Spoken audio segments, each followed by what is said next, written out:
is her name? I don't know. The editor from Vogue. She has a cute little cropped bob haircut.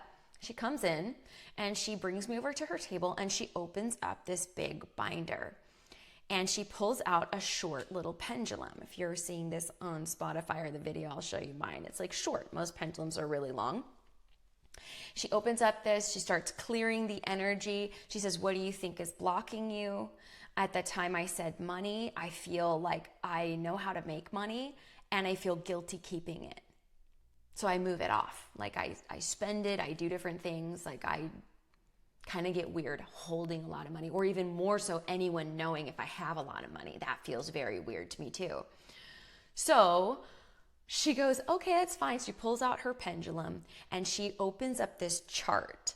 And it's almost like a pinwheel. Imagine like a pinwheel. And there's like 50 different charts numbered around this, and she'll use the pendulum to go and identify charts, go and identify specific programs, and start clearing it.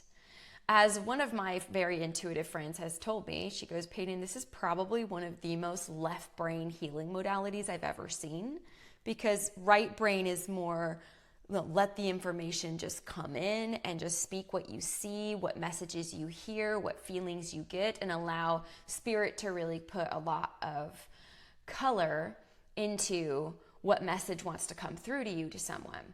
Left brain is more structured. There's a process to follow. And if you follow it, you meticulously clear this. So I'm sitting there watching this lady clear me.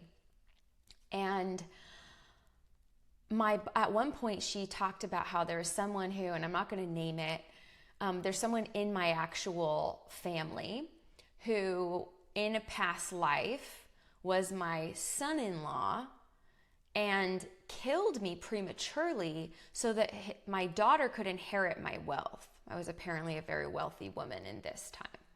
And so had me killed, like I was asleep, or I was like on bed rest and just like had the plug pulled from me. It wasn't super violent necessarily, but just like I was taken off of supportive medicines to keep me alive.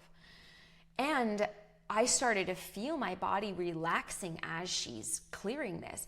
And then I start crying when she tells me who in my family this was, because this is someone that I don't feel safe talking about money with.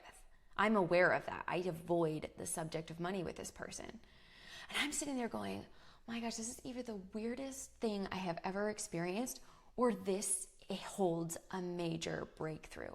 And then I receive a message of, you have done this and been very powerful with this in past lives. And I'm going, this is so crazy. Like, my pendulum is one of my favorite things. I love using it for clearing my chakras, getting yes or no questions answered. I'm aware that it can only read trajectories, which are ever changing. So I try to not ask too many things about reading into the future versus just what's present here and now. But when I saw what was possible to clear my baggage, to clear me out of soul programs, I basically, in that session, knew that I had to learn that.